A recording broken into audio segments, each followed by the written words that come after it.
IMPERIAL Live season recap edition here, ready to go. Hoping everybody had a safe holiday weekend on Turkey Thursday and had a good Thanksgiving with their families. And now we all get set for the Final Four, the best four teams in the PPL settling in for war. We're going to start this week's show off. My boy Ulysses S. Hate here on the line. Geno the Gent with you. Starting this week off, recapping our season awards. Starting with the Imperial Throne. The United Players, the Destroyers, finished the season 10-3. Best season in team history. They sit on the Imperial Throne in the catbird seat of the PPL in the pole position. Ulysses, what did you think of the number one team in the PPL this season, the United Players, the Destroyers? I mean, I was an early disciple. You go back and play the tape. When first few weeks went down, I was kind of questioning, and then I think they just turned it on and got hot. Right, by week two, you were there by week two, I would say. I mean, and I think by week 6 or 7, I picked them to I think either win or be in the Pantheon Cup. So right. Yeah, no, I saw what they were doing all season. You look at the moves that they made, or I'll say the lack thereof. Right. They just drafted well in hindsight, probably better than most teams, especially where they were. Right. So I mean, hats off. I'm rooting for them. No, I mean, I got to say the same thing. The lack of moves actually really displays how strong their keeper class and draft class was. I'm looking at Chris Godwin. I mean, we are seriously at the point where this guy's a serious consideration for league MVP. I mean, when you look at the season he's had, I mean, it's been nothing short of impressive. I mean, the number one receiver in the number two receiver in the PPL this year. I mean, no one would have predicted that. I mean, it was just spectacular. It came from everywhere. Number one defense in the PPL with the Patriots D. And I really think that was really the sneaky reason why the United Players were able to sit on the Imperial Throne this year. I mean, when you have a defense, like I said, that's scoring more than wide receivers score on a weekly basis, I mean, it's like having an extra skill position player on your team. So, I mean, the United Players were, magnificent. They ended up being second in the league in scoring. And a big reason why was guys like Derrick Henry, Cooper Kupp, Kenny Galladay, James White had a 30-something point game to clinch the number one seed. So, I mean, it was just a magnificent season. Now, they only went 5-3 in Omega, but they made up for that going through the Alpha Conference, swept through the Alpha Conference 5-0, including the next team that we're going to talk about, the Juggernaut Aristaya Award winners. Now, this team, I mean, we might as well rename it the Argonaut Award because these guys seem to win the highest scoring team in the league on a yearly basis. What did you see from the Argonaut scoring potential this season, Ulysses? I mean, they are who we thought they were. Right. He pulled a coup getting Dak. I think the Skulls, they've won a lot of those Argo trades. He didn't win that one. Right. Dak's the leader of that team, and I think really showed the potential, the scoring potential that a lot of Dallas fans knew was there. But he's having a breakout, perfect time. He's going to get his money.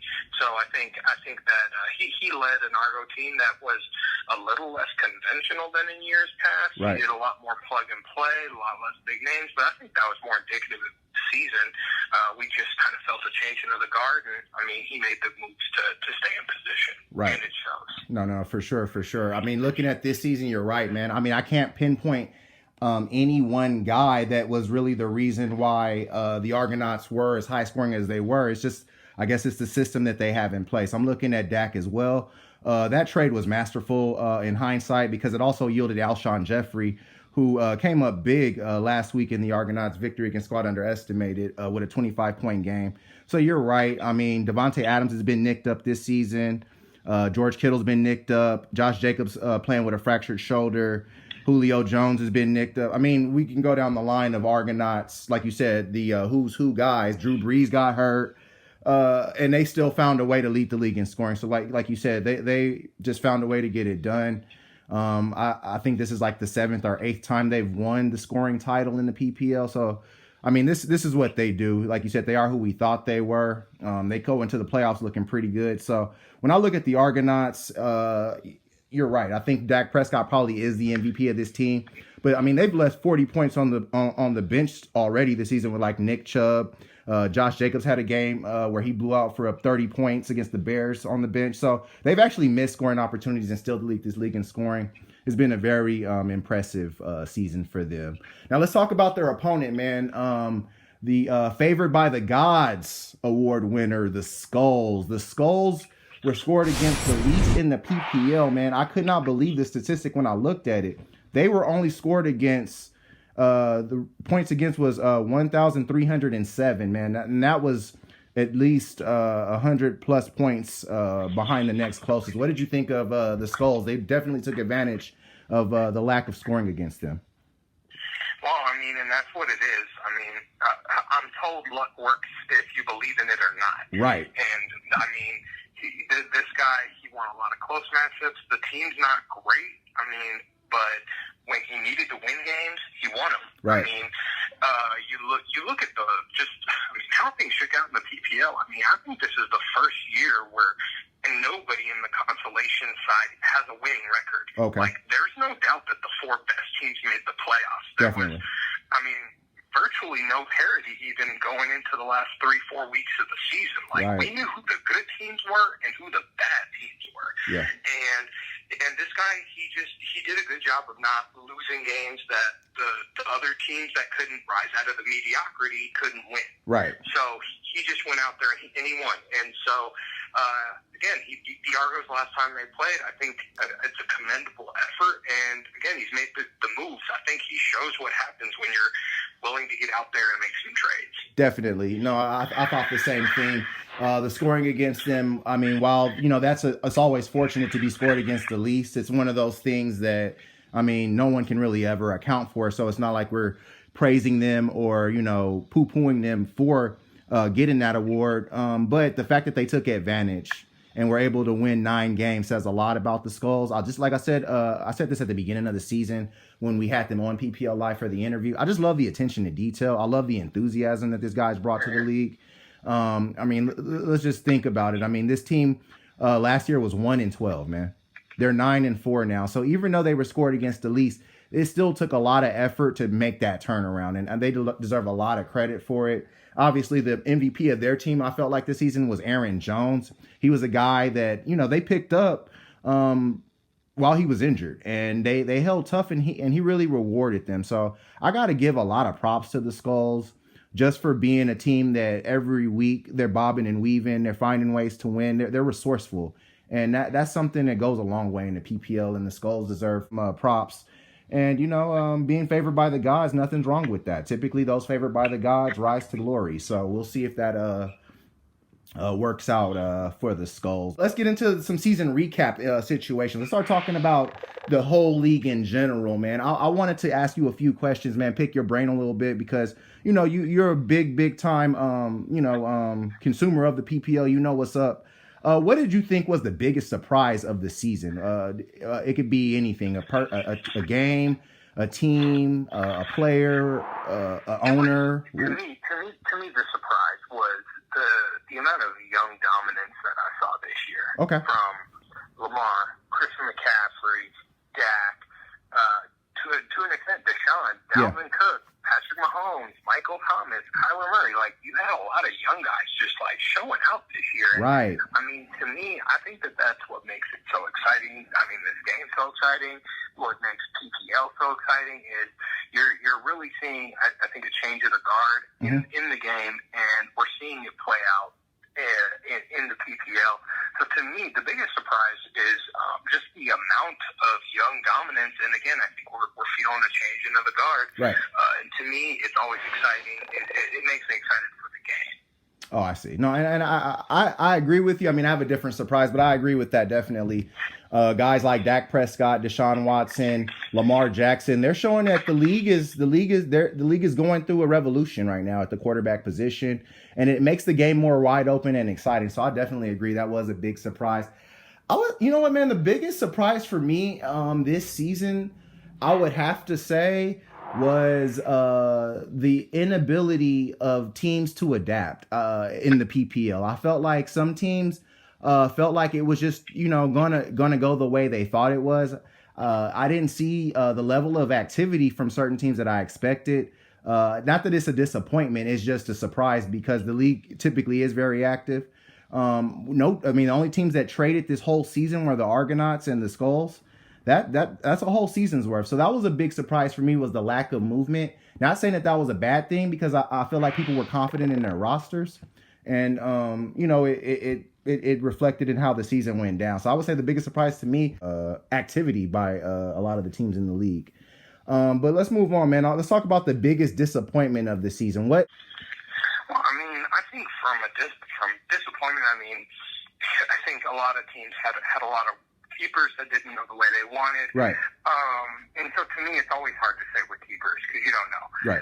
Because you're kind of stuck with them from the previous year's crop. But I know everybody's thinking about that draft. Everybody's trying to get best value for where they can. Yeah. And I think the clear disappointment for me, and I'm pretty sure for the owner, it was Sony Michel. Okay. He wow. took that number 3 draft pick.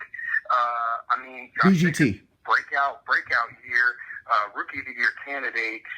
David Montgomery, he's shown flashes. He could be the guy out there, but Tony just fell off the earth, right, along with the rest of the Patriots offense. So he to me was just a really big disappointment, and I mean, it showed the team, the owner. They got it other places, but you know, with the guy, anybody you're picking in the first round, you're expecting that to be like a guaranteed starter. Oh, definitely. And Sony Michel was not that at any point in the season. Nah, man, you dug deep in now. Now, I have to agree, because Sony Michel was a guy I've heard a lot of teams were considering near the top of that draft last year. Mm-hmm. So he could have been a massive disappointment for the Argonauts, ATG, or the Baby Gas team. So, I mean, no, I agree with you with Sony Michel. But I'm going to go with a team in the PPL, and this isn't a slight against this team. It's actually a compliment to this team. The biggest disappointment for me was Appease the Gods, and here's why. This team was scored against the most in the league. I mean, I think we were approaching almost a league record. They were scored against 1,700 points and 729 points against. These guys ended up being third. The team was last place, right? They were third in the PPL in scoring this season. So, and the reason why it's even more disappointing is because they had the league MVP on their team. Lamar Jackson should be the PPL league MVP too. The problem is that Appease the Gods was in a situation where guys weren't showing up at other positions. They were getting scored at a historic pace. I mean, they got no doubt left on them more than any team, I think, in PPL history. And they didn't have a bad team. Joe Mixon may not have been great, but I liked a lot of guys that they had, and it just really didn't work out. I'm expecting a big bounce back from that disappointment for ATG next year. And I think that with Lamar Jackson in tow, he'll be the first pick in a lot of drafts next season. But obviously in our league, that won't be a possibility. So I got to go with that. Just the fact that he had Lamar and they just weren't able to get into a situation where I would have loved to have seen what Lamar could have done in the Final Four. But let's move on, man. Let's talk about the most surprising player this season. Just a guy who came out of nowhere to rise to prominence. What do you got on that one? I mean, it's kind of a corny pick, but I think it's where it's deserved. I think it's Kyler Murray. Okay. I mean, we all knew the hype coming out of college, but going to the Arizona Cardinals, I mean, a lot of old and slow out there. Right. And I mean, he elevated. Yeah. I mean, he ended up being a better QB than Tom Brady in terms of fantasy, and that's huge. Right. And it just so happens to be real convenient for United players that he's playing as well as he is with. I mean, he's putting his face on that franchise. Right. They're going to build around him. Yeah. So to me, for a guy that the United players picked up in the 10th round of the draft, I mean, to me, that they got super value. They got a keeper in this kid. Right. And to me, I mean, again, it's a nice surprise when somebody who you look at a lot of guys in front of him, and a lot of teams struggled with quarterbacks this season, and the UP again just showed that they knew something we didn't on draft night. Right. I mean, that was evident, and in fact, I mean, I got to stay with the United players. My most surprising player was Chris Godwin. I mean, throughout the season, I was waiting for this guy to fall back down to earth. It just never happened. Now I know Jameis is a pick machine, and they're always playing from behind. But for Chris Godwin, you know, with a league that has Julio Jones, Amari Cooper, Odell Beckham Jr., Michael Thomas, Devontae Adams. I mean, you name the top receivers: Mike Evans, DeAndre Hopkins, and no, it's Chris Godwin. Chris Godwin's the top receiver of those guys, and he did it every week.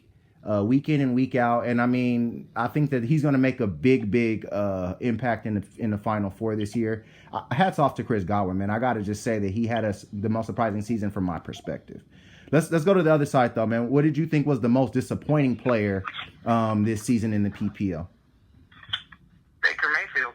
Wow. I mean, how much hype did we hear about the damn Cleveland Browns this season? And it was garbage. Right. And Baker was leading it. I mean, he was not. I mean, this guy has talent around him. Right, but he was real raw. Talented. No, this is the most talented Cleveland team probably ever. Right. Say for Jim Brown. At least. Well, no, I mean, they just have a lot of players. I mean, just like they have a team here, and to me, hell, I ain't the only one. I was buying into it to a degree. But I mean, it was everywhere. They was coronating Baker Mayfield, and again, we were just talking about Kyler Murray. He went 2 rounds after this guy in the PPL. Right. The guy picked this guy in the 2nd round, pretty early, 3rd pick.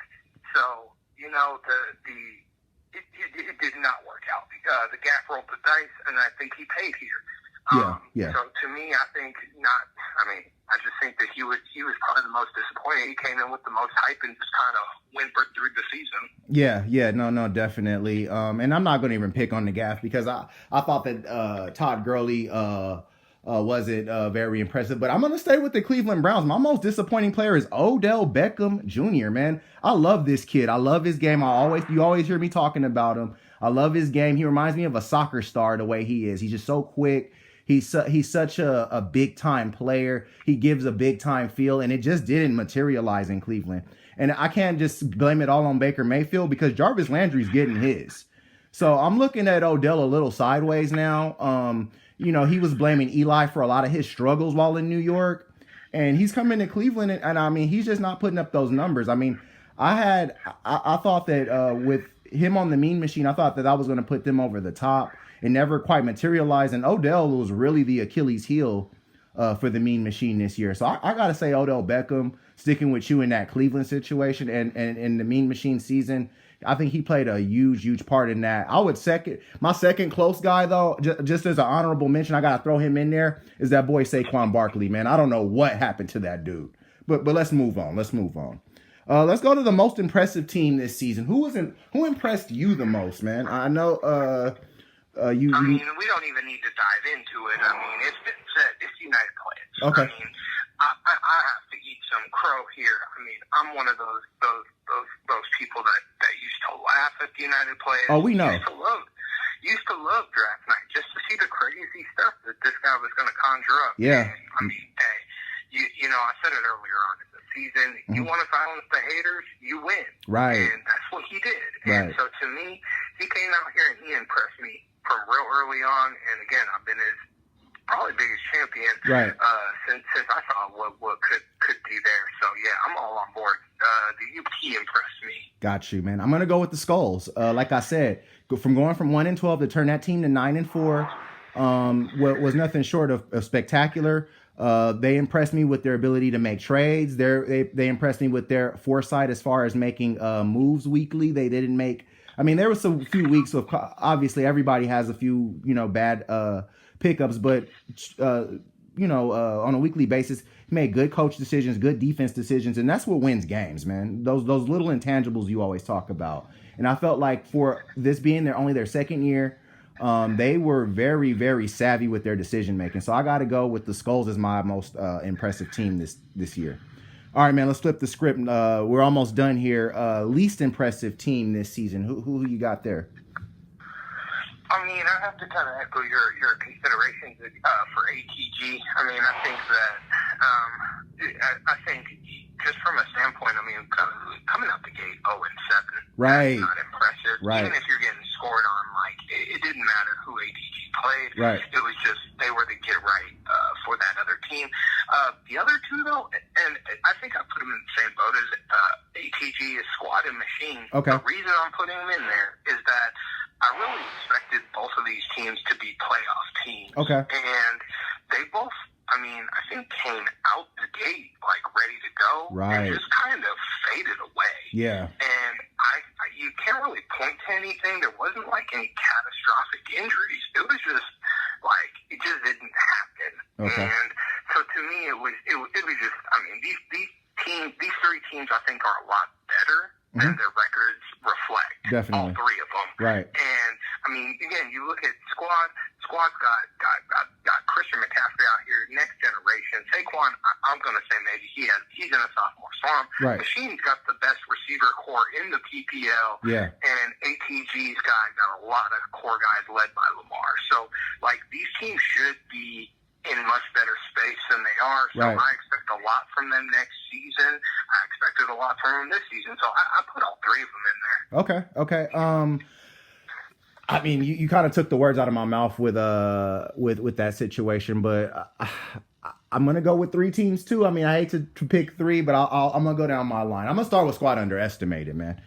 We put a lot of hype on this team coming into the season.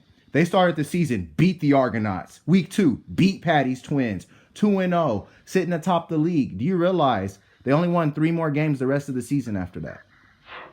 I mean, that is tough. You know what I mean? And I mean, it's easy to point fingers, but I'm looking at Adam Thielen's injury. I'm looking at Saquon Barkley's ineffectiveness. I'm looking at their inability to go after a quarterback. There was situations and times throughout the season where I thought squad could have made a move here or there, and they'd be sitting atop the Alpha Conference right now. Instead, they wanted to stand pat, and it ended up biting them in the butt. Going to the machine, this guy was 4-1 at one point in time. Got cute with that coach against the Gaff, and their season just fell apart. Remember that 959 situation? And they never recovered from that, and I was really surprised. And it was very disappointing. Now, I'm not going to say ATG was least impressive, because to me, he was very impressive. I thought that the Lamar Jackson impressed me every week. When the other team's putting up 175, 159 to 158, I mean, there's not really much you can do besides trot your guys out. So I'm not going to throw ATG under that one. I'm going to go with the Gaff.